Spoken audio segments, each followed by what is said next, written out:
So here we're just gonna move on, leave the old man to his apple business and his fire, and keep heading down into the plateau.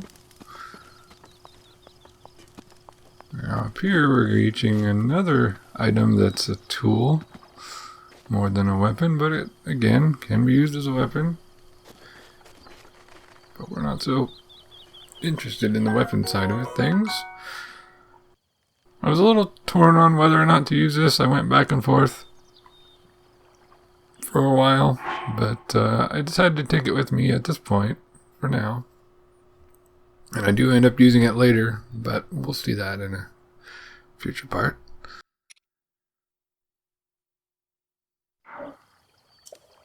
Now that we have multiple weapons, it shows us how to quickly switch between them. So I practiced a little bit of that.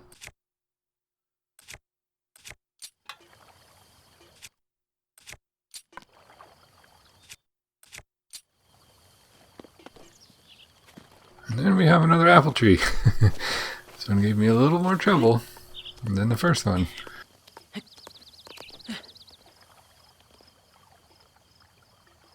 Nope. Fell right off. Let's try again. Alright. Oh, nope, still no luck. Slippery tree, I guess. There we go. Got that tough one. But even this one gave me a little trouble.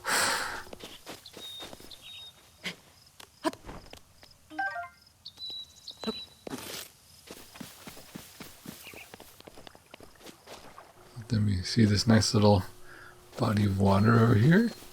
Thought I'd check that out for a minute.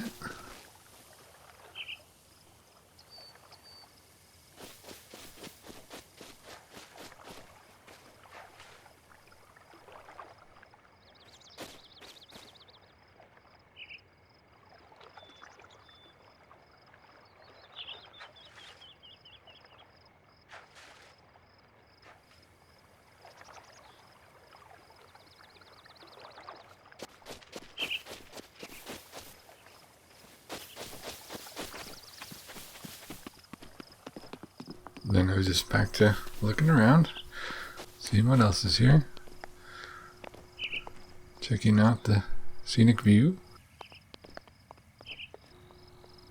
There's all sorts of things tucked away and hidden in the game that are just, you know, literally around each corner. So it pays to look around and by the trees and by walls and places you would normally just kind of ignore. But here we have an acorn as an example. And that's one item that I'll be using.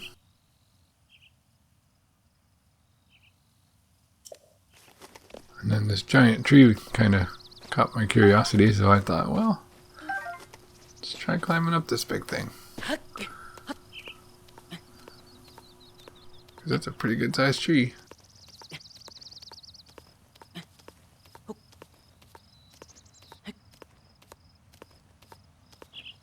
That affords you a nice view.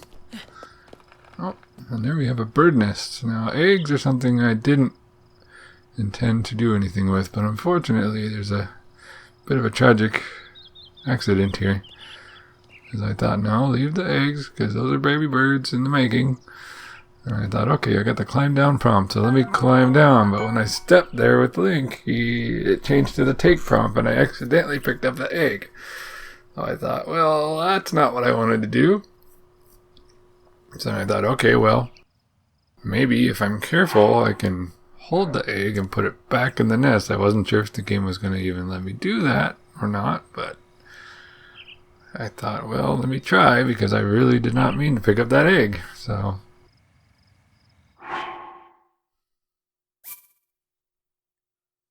I tried to hold it, have Link hold it rather, and then it got confusing because the little prompt that shows where you drop things was following the camera rather than Link's position, and I didn't really understand that at first.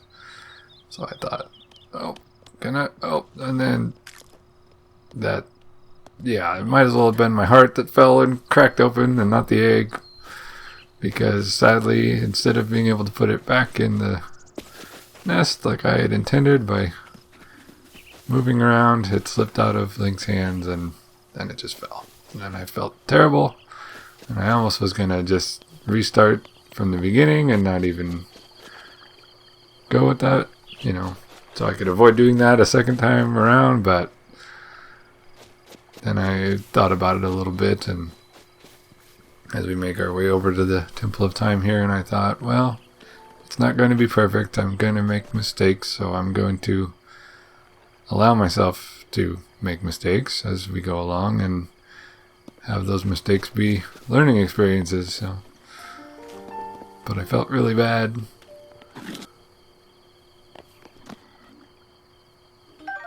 And then here we have old ruined guardians that are decayed, and they have little technological parts like screws and gears and things when you search them. So while that was feeling kind of sorry for myself and everything that happened with the egg, forgive me, Mama Bird, but I made my way over here, but I did not hear that noise. So this really came as a shock when suddenly knocked over the edge of the cliff, over the railing rather, and I felt like that was my instant karmic rebound for having knocked the egg out of the tree. It's like, yeah, how do you like falling from high places? And you know, if that was an actual person, they probably would have been very injured and things like that. But so that came as a shock. I don't really tend to enjoy like jump scares or anything like that, but for me, as I was playing, I did not hear the little indication of the bokoblin there, and you know, it was just like that, where it just came up right behind Link and just knocked him off there, and it really surprised me as I was playing. So 2 shocks right in back to back. But so I thought, well, since I'm down here, I might as well explore and look around.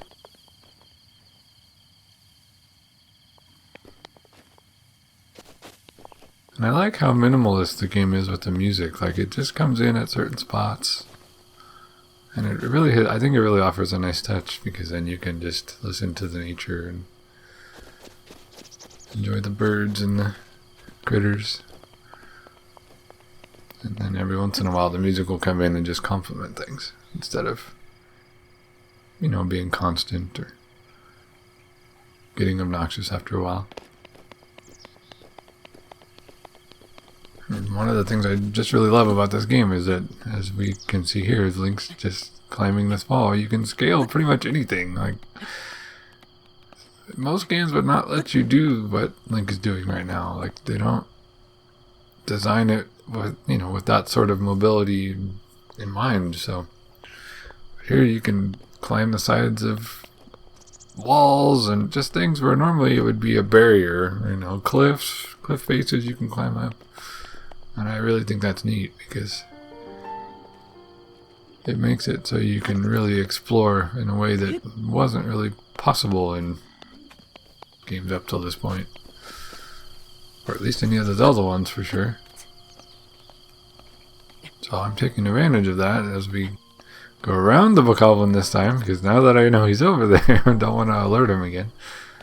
So I climbed up to the side so we can check out more of Temple of Time here. Speaking of time, it sure has done a number on this temple. So here we have a different item. It's an ancient spring.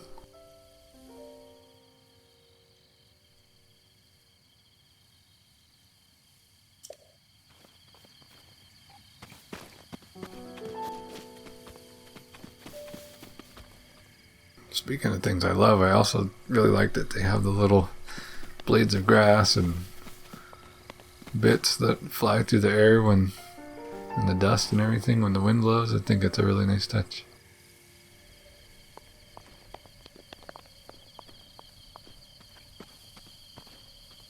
There's so much to enjoy visually in this game that words don't even really do it justice.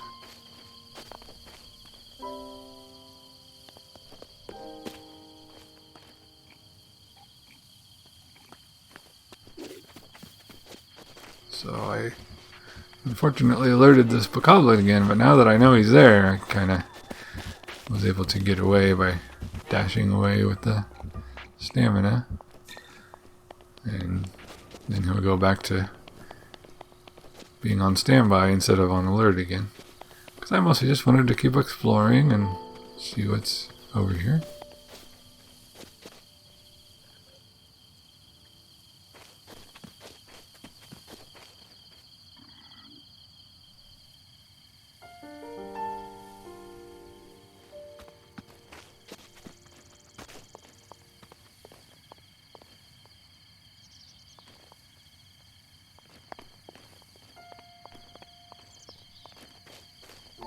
So here we have some statues that may look familiar if you're a longtime Zelda fan. There's 6 little ones and 1 larger one in the center.